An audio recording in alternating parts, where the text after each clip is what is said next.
박수로 강사님 맞이하겠습니다. 더 긴장하게 하시네요. 네. 자,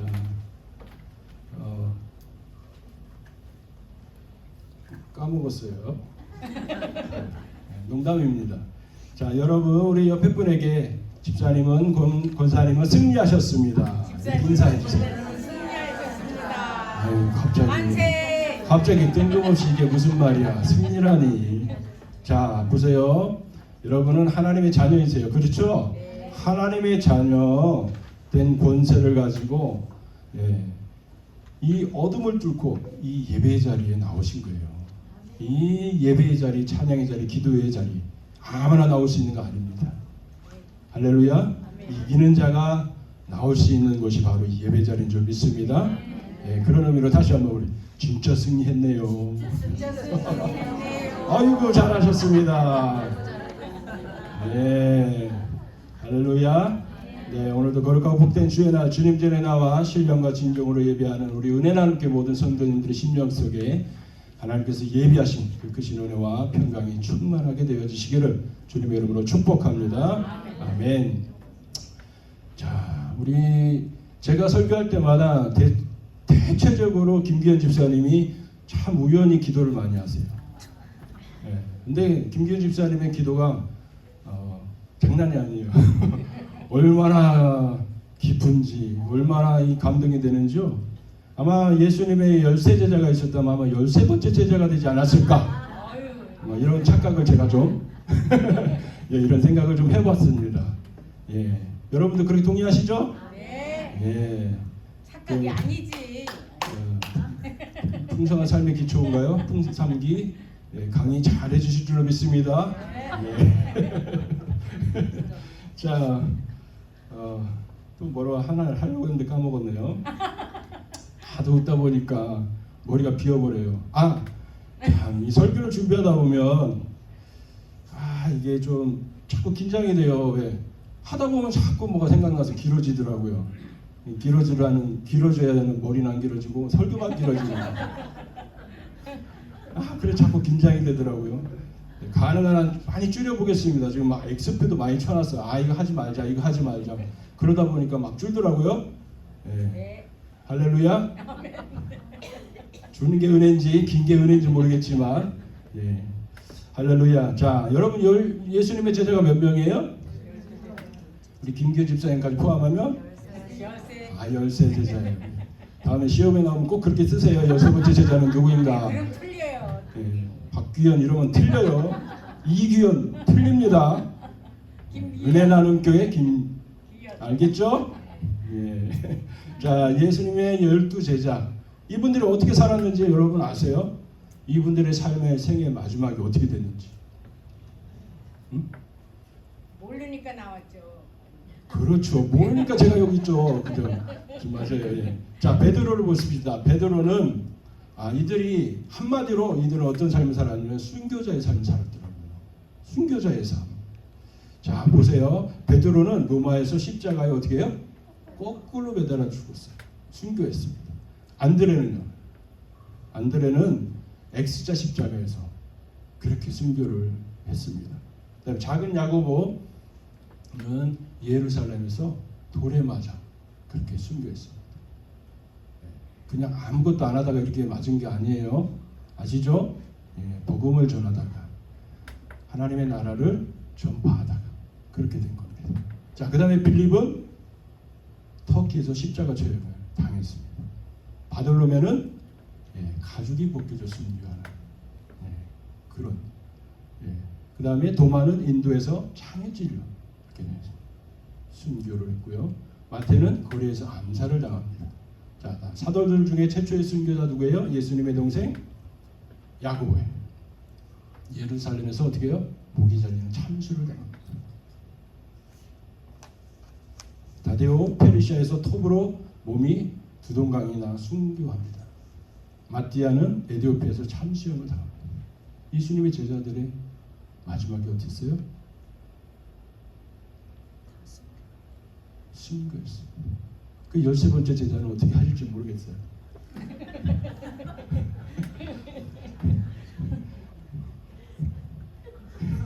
왜 웃으세요? 김교민 집사님한테 물어보세요. 우리가 더 오래 살아야 돼요. 그래 어떻게 되는지 알죠. 농담 여기까지 하겠습니다. 자, 예수님의 이 제자들이 바로 오늘 본문의 사도들이라고도 무방할 것입니다. 자, 어떠세요? 이들이 하나님 나라에 들어가기에 합당하게 보이십니까? 그렇게 보이시죠? 그렇게 생각이 되시죠? 이 사도들이, 이 제자들이. 그렇죠? 자, 무엇 때문에 그렇게 보이십니까? 무엇이 이들을 생각할 때 이들은 하나님 나라에 합당한 자다라고 우리가 마땅히 그렇게 생각을 하느냐 이 말이죠. 마지막까지 순교했기 때문입니까? 마지막까지 믿음의 경주를 잘 했기 때문입니다. 믿으십니까? 믿음의 경주를 잘 할 수 있는 비결이 있어요. 열정으로 힘으로 안 됩니다. 자, 그 비결이 바로 오늘 본문의 41절에 그 답이 나와 있어요. 자, 41절 띄워주세요. 뭐라고 써 있습니까? 함께 읽겠습니다. 사도들은 그 이름을 위하여 능력받는 일에 합당한 자로 여기심을 기뻐하면서 공의 앞을 떠나니라. 자, 답이 보이세요? 제가 답을 좀 이렇게 색깔을 칠해놨는데 뭐예요? 그 이름이 어떤 이름이에요? 예수님의 이름을 뭐하였어요? 위하여. 이들의 삶의 초점이 뭐였어요? 자신을 위하여예요? 아니면 예수님을 위하여예요? 발음이 잘 안 되네요. 자신을 위하여예요? 예수님을 위하여예요? 예수님을 위해서 살았다는 거예요. 이들의 삶의 초점이 뭐예요? 예수님이었다는 거예요. 오직 예수님. 이게 중요한 거예요. 이게 왜 중요한지 아세요? 여러분, 고린도후서 5장 15절에서 17절 한번 말씀 볼게요. 함께 읽겠습니다. 예수님이 모든 사람을 대신하여 죽으심은 살아있는 자들로 하여금 다시는 그들 자신을 위하여 살지 않고 오직 그들을 대신하여 죽었다가 다시 살아나신 예수를 위하여 살게 하리니 그런즉 누구든지 그리스도 안에 있으면 새로운 피조물이라. 게을러서 이거 빨간색 안 했는데. 자, 뭐라고 그랬어요? 새로운 피조물이 뭐예요? 다시는 그들 자신을 위하여 살지 않고 누구를 위하여 살아요? 예수를 위하여 살게 하라. 자, 새로운 피조물의 정체성이 뭐예요? 예수님 믿기 이전에는 새로운 피조물이 아니었잖아요. 예수님을 믿고 난 이유가 새로운 피조물이잖아요. 그렇죠? 자, 예수님을 믿기 이전의 삶은 누구를 위한 삶이었어요? 나 자신을 위한 삶이었어요. 주님을 위해 살아갈 수가 없었어요. 근데 예수님을 만났어요. 그래서 새로운 피조물이 되었어요. 삶의 방향이 어떻게 된 거예요? 바뀌었습니다. 어디를 향해서? 예수님을 위하는 그 초점으로 바뀌었다는 거죠. 이 사도들이 바로 뭐예요? 그 이름을 위하여. 이들의 삶의 초점은 오직 그거였다는 거예요. 새로운 피조물의 정체성을 가지고 어떻게 살았어요? 예수님을 위하여. 여러분, 누가 하나님 나라에 합당한 사람입니까? 이렇게 새로운 피조물, 여러분과 저의 정체성이잖아요. 맞아요? 아니에요? 여기 교회 아니에요? 하나님의 자녀들이 모인 교회죠?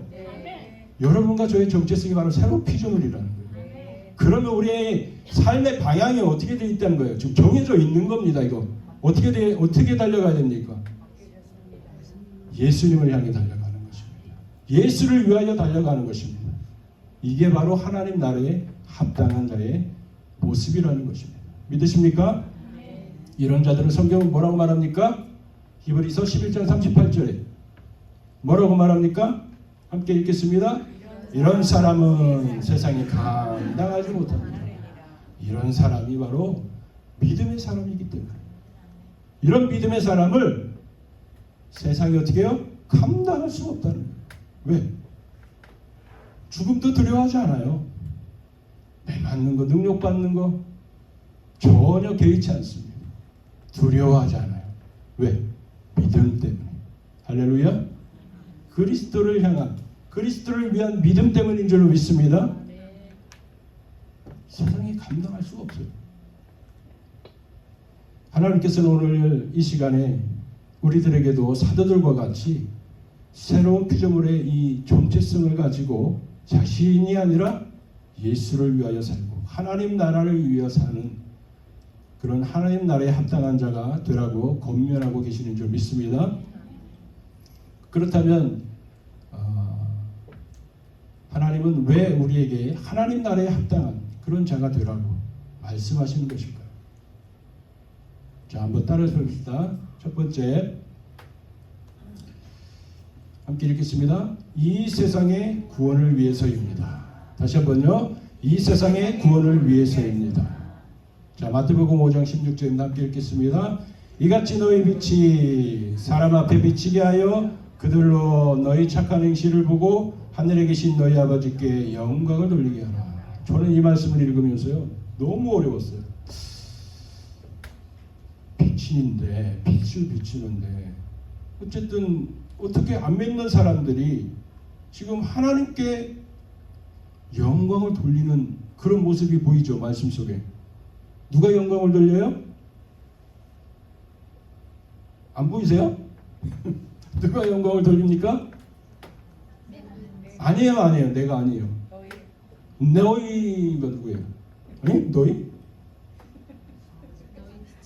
그들. 아니, 그거 세상 사람들이라고 써있잖아요. 그 믿지 않는 사람들. 그들이 하나님께 영광을 돌린다는 거예요. 이 말씀에 의하면. 그쵸? 그래서 저는 이해가 안 갔어요. 어떻게 믿지 않는 사람들이 하나님께 영광을 돌릴 수 있을까?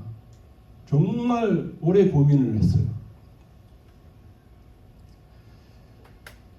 자, 믿지 않는 자들이 어떻게 하나님께 영광을 돌릴 수 있습니까? 이 말씀은 우리의 행실이 새로운 피조물답게, 새로운 피조물답게 예수를 위하고 하나님 나라를 위하여 사는 하나님 나라에 합당한 삶을 살면 그러한 우리의 삶을 통해 믿지 않는 자들이 어떻게 된다고요? 하나님께 돌아오게 된다는 그 말씀인 거예요. 그러면 하나님께 돌아와서 그들이 뭐예요? 하나님의 그 구원을 찬송하며 하나님께 합당한 영광을 올려드린다는 것입니다. 그냥 하는 소리가 아니에요. 성경에 나와 있습니다. 사도행전에서 이루어진 전도는 바로 이렇게 이루어졌어요. 믿으십니까? 사도행전 2장 47절 한번 읽어보게요. 말씀에 뭐라고 합니까? 성도들의 착한 행실로 말미암아 주께서 구원받는 사람을 날마다 더하게 하셨다. 근거 없이 하나님이 부흥을 주시지 않았어요. 새로운 피조물들의 정체성을 가진 자들을 통해서 그들의 삶을 받으시고 우리 하나님이 믿는 무리를 더하시는 부흥의 은혜를 주셨다는 것입니다. 할렐루야. 이처럼 초대교회는 성도들의 새로운 피조물답게 예수를 위하고 하나님 나라를 위하여 사는 그런 착한 행실을 통해 빛된 행실을 통해 많은 사람들을 하나님께 돌아오게 했으며 하나님의 구원을 찬송하게 하며 더 나아가 하나님께 영광을 돌리게 했다는 것입니다. 그러므로 우리는 이 세상의 구원을 위해서 어떻게 살아가야 되겠습니까? 새로운 피조물의 정체성을 가지고 어디를 향하여? 예수를 향하여 하나님의 나라를 향하여 더 힘차게 하나님 나라에 합당한 자의 삶의 모습으로 달려가야 할 줄로 믿습니다. 아멘. 두 번째, 자, 왜 우리에게 하나님은 하나님 나라에 합당한 자가 되라고 말씀하시는가? 두 번째, 한번 읽어보겠습니다. 우리를 향한 하나님의 구원을 온전히 이루기 위함입니다. 세상의 구원을 위해서 첫 번째는, 두 번째로는 나의 구원을 위해서 우리는 하나님 나라에 합당한 자가 되어야 된다는 것입니다. 자, 누가복음 9장 62절 함께 읽겠습니다. 예수께서 이르시되 쟁기를 손에 들고 뒤를 돌아보는 자는 하나님 나라에 합당하지 아니하리라 하시니라. 굉장히 두려운 말씀이에요. 굉장히 두려운 말씀이에요. 쟁기를 손에 들고 뒤를 돌아보는 자는 하나님 나라에 들어간다는 말이에요? 못 들어간다는 말이에요? 자, 대표적으로 누가 있어요? 구원의 예정 가운데 뒤를 돌아본 사람. 여자예요. 로세 안에 답을 해버렸네. 자, 누구예요? 로세 아내. 이름이 있는 줄 알았는데 성경에는 안 나왔죠? 나와요? 모르겠네. 자, 롯의 아내입니다. 자, 롯의 아내가 어떻게 됐어요? 구원의 여정 가운데, 그렇죠? 뒤를 돌아봤어요. 그래서 어떻게 됐어요? 소금 기둥이 되는 하나님의 심판을 받았습니다. 자, 이처럼 구원의 여정 가운데 뒤를 돌아보는 것은 합당하지 않습니다. 우리가 새로운 피조물이 되었음에도 불구하고 이 정체성을 버리는 것은 뒤를 돌아보는 것입니다. 이 일은 합당하지 않다는 거예요.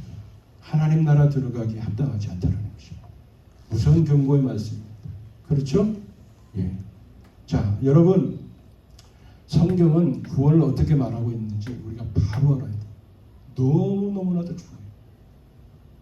저는 이 구원론에 대해서 정말 10년, 20년 정말 하나님 앞에 매달리고 성경책 얘기 다 닳도록 정말 하나님 앞에 절실했습니다. 자, 성경은 구원을 어떻게 말하고 있는지 자, 간단히 말씀드리면 이래요. 성경은 구원을 영어로 두 영어로 표현합니다. 첫째는 already입니다. 발음 괜찮아요? 네. 왜 웃으세요? 네. 좋아요, 예, 좋아요. already. 예? 아시겠죠? 어떻게 말한다고요? already. 더 이상이네. 자, 그 다음에 두 번째는 not yet입니다. not yet. already. 그 다음에 not yet. 이게 구원이에요. 이게 성경에서 말하는 구원인데 이게 무슨 뜻인지 아세요? 구원은 시작되었지만 already 이미 시작되었어요. 그러나 not yet이에요. 아직 완성되지 않았다는 거예요. 그래서 시작된 구원 속에서 아직 완성되지 않은 그 가운데 있는 우리는 뭐예요? 구원의 여정 가운데 있다는 것입니다. 믿으십니까? 이게 바로 현재, 과거, 미래 이 세 시제로 성경이 말하고 있어요. 구원은. 그래서 우리가 already 이미 구원을 받았다라고 말하는 거예요. 그러나 구원은 아직 완성되지 않은 거예요. 여기 살아있잖아요. 구원의 여정 가운데 달려가고 있잖아요. 이해가 되시나요? 예, 이게 구원에 대해서 가장 쉽게 설명할 수 있는 거예요. 이단인 구원파 한 번 구원은 뭐라고 그래요? 영원하다고 말합니다. 그러나 성경은 그렇게 이야기하고 있지 않아요. 여러분 이거 꼭 잘 기억하시기 바랍니다. 자, 이제 배웠으니까 여러분에게 아주 심도 깊은 질문 두 가지 드립니다. 잘 들으세요. 되게 헷갈립니다. 근데 저 답을 다 가르쳐 줬어요. 제일 젊으신 분 여쭤볼 거예요. 잘 들으세요. 들으셨죠? 네. 자, 박희준 목사는 구원을 받았을까요? 못 받았을까요?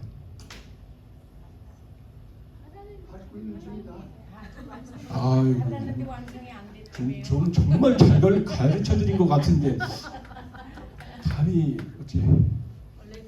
다시 한번 질문 드립니다. 박희준 목사는 구원을 받았을까요? 못 받았을까요? 여러분들이 잘 판단해 주셔야 제가 구원을 받죠. 자, 뭡니까? already예요. already로 대답하시면 돼요. 그러니까 뭐예요? 아유, 받았다는 것입니다. 받았어요? 못 받았어요? 받았어요.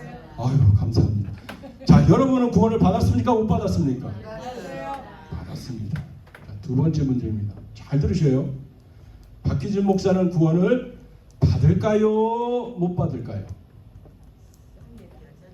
여정에 있습니다. 그렇죠. 그러니까 뭐예요? 난예 맞아요. 그러니까 뭐예요? 한국말로 몰라요. 아직 몰라요. 아직 완성이 안 됐잖아요. 근데 제가 가다가 넘어질지 어떻게 알아요? 그런 일 없어야 되겠지 뭐. 그래요, 안 그래요? 얼마든지 가능하잖아요. 여러분은 구원을 받을까요? 못 받을까요? 저만 하면 억울하잖아요. 어때요? 모른다예요. 받을 수도 있고 못 받을 수도 있다라는 것입니다. 왜? 여정 가운데 있기 때문에. 난예시예요. 올레디지만 난예시예요. 구원에 대해서 여러분 확실해집니까? 이것만 가지고 있으면 여러분 구원파에 절대 안 빠집니다. 자, 그래서 사도 바울은 구원에 대해서 이렇게 이야기해요.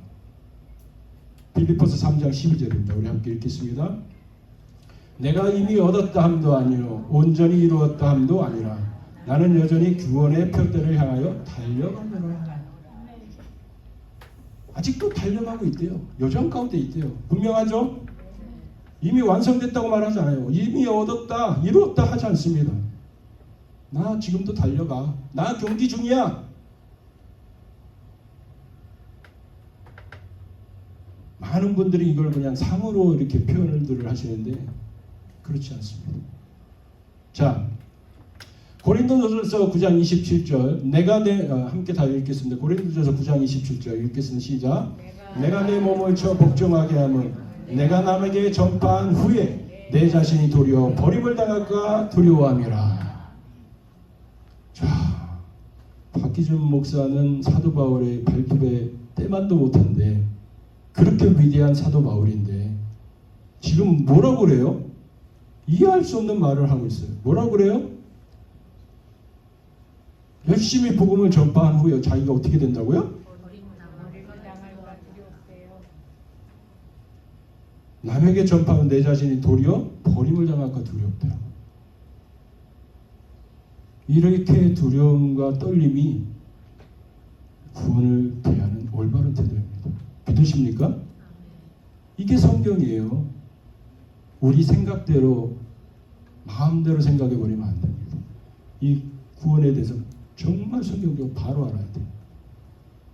그래서 고린도전서 15장 31절에 뭐라고 그래요? 사도 바울은 나는 날마다 죽노라. 이 육신의 목숨이 날마다 죽을 수는 없잖아요. 그럼 뭐가 죽는다는 거예요? 로마서를 보면 세상에 대해서 죽노라, 죄에 대하여 죽노라. 할렐루야. 그리고 나는 날마다 죽노라 다음에 나오는 말씀 9절에 뭐라고 그래요? 깨어 의를 행하고 죄를 짓지 말라. 이게 죽는다는 의미입니다. 아, 새로운 피조물의 정체성을 가지고 내가 의를 위해 살고 죄를 짓지 않는 이게 내가 날마다 죽는 거구나. 날마다 이게 십자가를 지는 거구나. 깨달아지시죠? 자, 사도 바울은 왜 이렇게 살았을까요? 왜 이렇게 어렵게, 왜 이렇게 구원을 어렵게 대하고 있어요? 여러분, 정말 중요한 말입니다. 마지막 때 우리가 하나님의 앞에 가서 받는 심판은 여러분 어떤 심판인지 아세요? 행위 심판입니다. 내가 살아온 삶을 하나님의 말씀인 이 다림줄, 이게 다림줄이에요. 다림줄이 뭔지 아시죠? 우리 건축할 때 반듯하게 세우라고 이렇게 줄 튀기잖아요. 아세요? 네.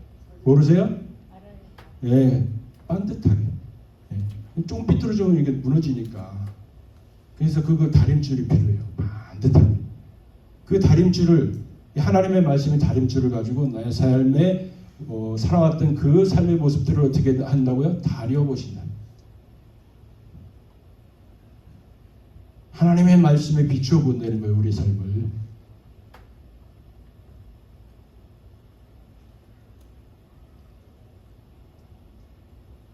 행위 구원은 이단이지만 행위 심판은 성경적인 것입니다.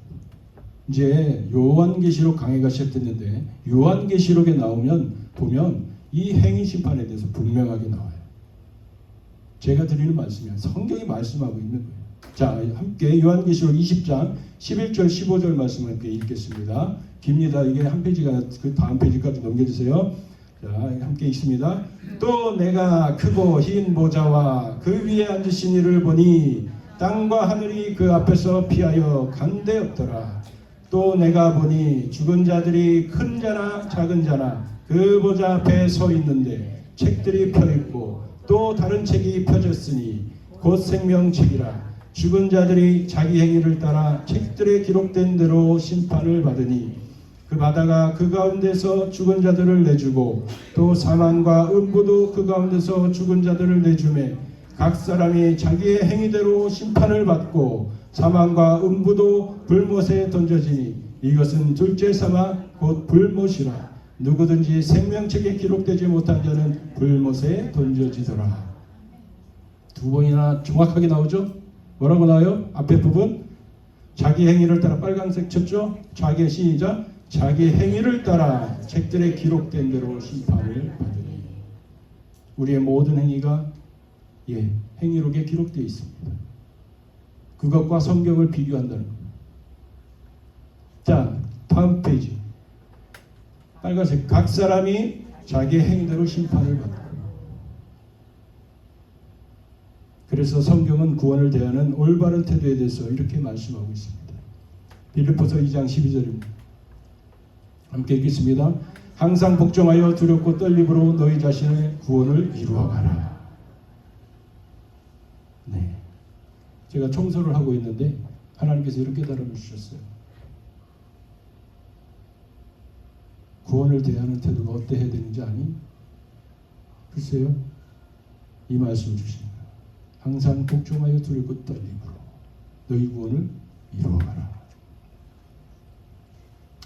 그러므로 새로운 피조물답게 항상 복종하여 두렵고 떨림으로 우리 자신의 구원을 온전히 이루어가는 여러분과 제가 되기를 주님의 이름으로 축복합니다. 아멘. 이런 구원의 설교가 굉장히 쉽지는 않습니다. 왜? 많은 오해들이 있어요. 아무튼 자, 이쯤 되니까 이제 하나님 나라에 합당한 자가 되는 것이 너무나 중요해졌습니다. 천국에 들어가기 합당한, 또 하나님 나라에 들어가기 합당한 자가 되기 위해서는 우리는 어떤 모습이어야 할까? 우리 한번 따라해볼까요? 첫째, 세상과 결코 타협하지 말아야 합니다. 한번 따라서 볼까요? 세상과 결코 타협하지 말아야 합니다. 자, 야고보서 1장 15절에 뭐라고 나왔어요? 욕심이 잉태한 즉, 시작. 욕심이 잉태한 즉 죄를 낳고 죄가 장성한 즉 사망을 낳느니라. 욕심이 작은 거잖아요, 사실. 죄보다 사망보다 비할 때에. 그렇죠? 근데 욕심이 몰라요? 죄를 낳고 결국은 사망을 낳는다. 이 욕심이 작은 존재가 아니라는 것입니다. 예수님의 제자였던 가룟 유다 어떻게 했어요? 욕심 때문에 타협했죠? 타협했습니다. 그리고 예수님을 어떻게 해요? 팔았어요. 거기서 끝난 게 아니에요. 그 작은 욕심 때문에 예수님의 제자로서의 거룩한 부르심, 이 새로운 피조물의 정체성을 잃어버렸단 말이에요. 자신을 위해 살기를, 은삼십냥의 자기를 위해서, 그쵸? 누구를 위해서? 예수님이 위해서? 아니에요. 그 작은 욕심이 다시 되돌아가게 한 거예요. 옛날 삶으로. 자기 자신을 위해 살게끔. 그래서 어떻게 했어요? 제자로서의 거룩한 부르심을 어떻게 했어요? 완주했습니까? 좀 더 탈락했습니까? 그렇습니다.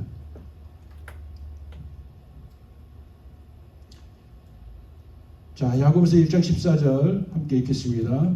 오직 각 사람이 유혹을 받는 것은 자기 욕심에 끌려 미혹됨이니. 자, 욕심은 결국 우리 삶에 어떤 결과를 가지고 온다고 성경 말씀하고 있어요? 예수님을 판다는 거예요. 예수님을 위하여 살아야 할 새로운 피조물이 그 예수님을 팔아버린다는 것입니다. 그런 타협의 자리까지 나갈 수 있다는 거예요. 그 작은 뭐가요? 욕심이 나를 그렇게 만들 수 있다는 것입니다. 이거 처리해야 되겠습니까? 안 해야 되겠습니까?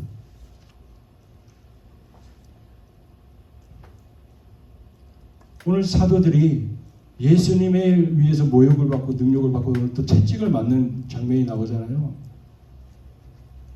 이거를 당하면서도 이들이 어떻게 했다고 그랬어요? 오히려 기뻐했다고 했습니다. 오히려 기뻐했다고 했어요. 왜 이들은 기뻐할 수 있었을까? 어떻게 이런 어려움들을 잘 견딜 수 있었을까? 그들 안에는 이런 작은 욕심들이 어떻게 됐기 때문에요? 잘 처리되어져 있기 때문에. 믿으십니까?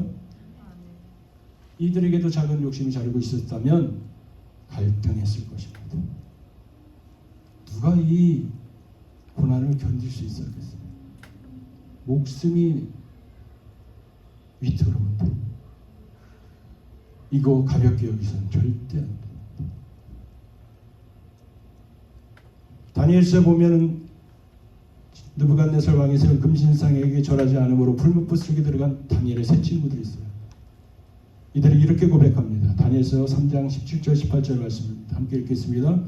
왕이여 우리가 섬기는 하나님이 우리를 맹렬히 타는 풀무불 가운데서 능히 건져내시겠고 왕의 손에서도 건져내시리이다.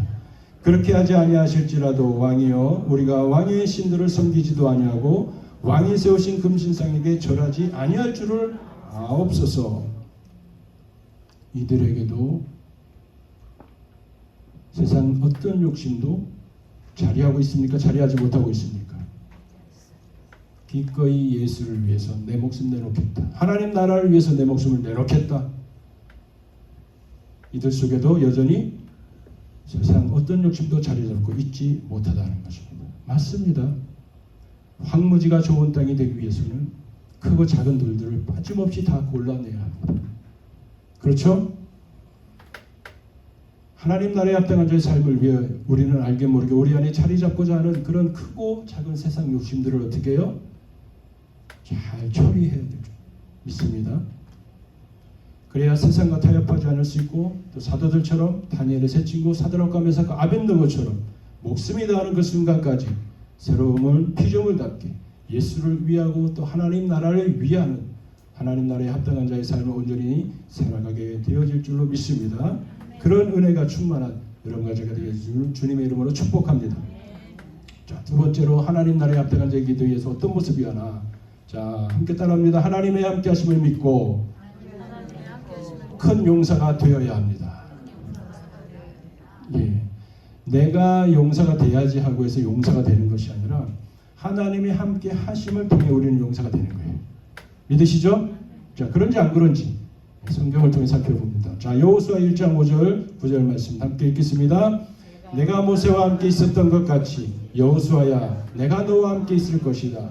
그러므로 강하고 담대하라. 두려워하지 말고 놀라지 말라. 여호수아야 내가 어디로 가든지 내 하나님 나 여호와가 함께 할 것이다. 이 말은 한마디로 뭐예요? 내가 함께함을 믿고 너는 하나님 나라의 큰 용사가 되라는 말이에요.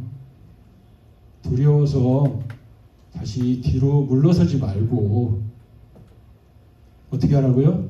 나의 함께하심을 믿고 하나님 나라의 큰 용사가 되라는 말입니다. 믿으시죠? 자, 사무엘상 17장 37절 말씀입니다. 함께 읽겠습니다. 사자의 발톱과 곰의 발톱에서 건져내신 나와 함께 하시는 하나님이 오늘 이 시간도 나와 함께 하시기에 블레셋 사람 골리앗의 손에서 능히 건져내실 것입니다. 자, 누구의 고백입니까? 다윗의 고백이에요. 자, 이 고백의 중심 단어가 뭐예요? 하나님이 누구와 함께 하신다고요? 나와 함께 하신다는 거예요. 이 다윗이 어떻게 골리앗을 이겼다고요? 하나님의 함께 하심을 믿고 그걸 또 선포했어요. 그렇죠? 근데 이 고백이 또 귀한 것은 자신의 생명을 내걸고 하고 있는 고백이라는 거 여러분 아셔야 됩니다. 그래요, 안 그래요? 그냥 고백만 하면 끝난 게 아니에요. 그 고백을 하고 어디로 갔어요? 골리앗 앞에 간 거예요. 뭐 가지고? 그냥 돌멩이 5개 돌멩이 가지고. 이거 목숨 아깝지 않아요?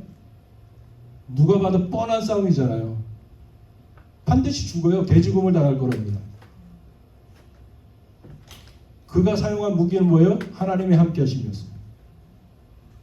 그래요, 안 그래요? 미친 거죠. 그렇죠? 제정신이 아닙니다. 근데 새로운 피조물의 정체성 안에는 바로 이 정신이 있다는 것입니다. 믿으십니까? 하나님의 함께 하신다라는 이 정신이 없으면 안 돼요. 이 정신을 가지고 우리는 어떻게 될 수 있어요? 하나님 나라에 합당한 자가 될 수 있는 줄 믿습니다. 아멘. 자, 마지막으로 성경대로 살아야 합니다. 자, 성경대로 산다. 너무 어렵죠. 너무 힘들어요.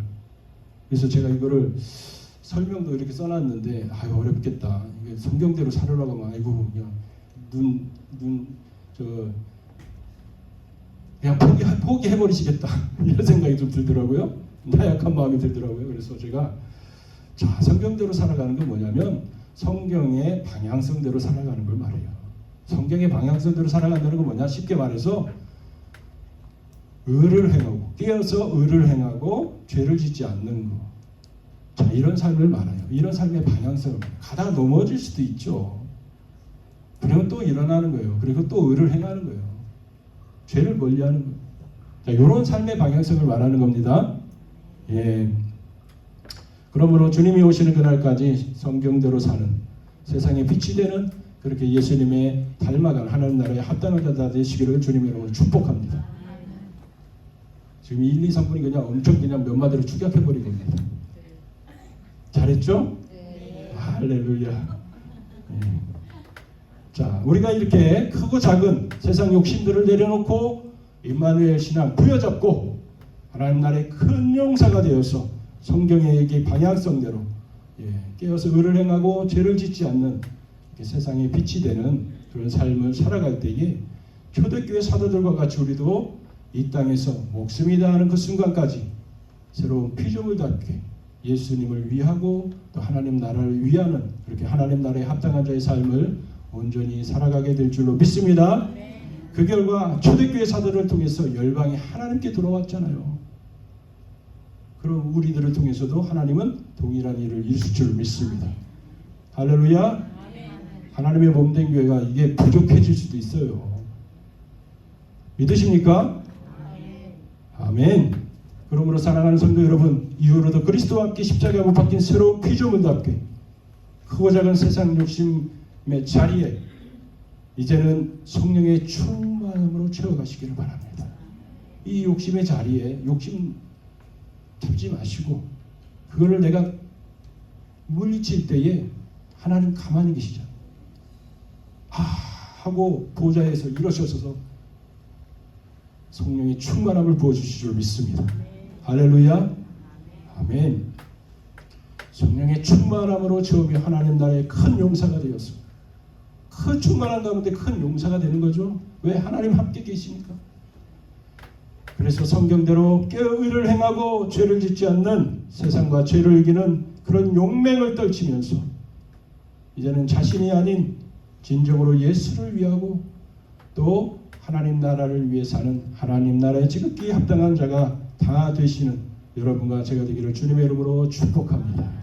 아멘. 할렐루야.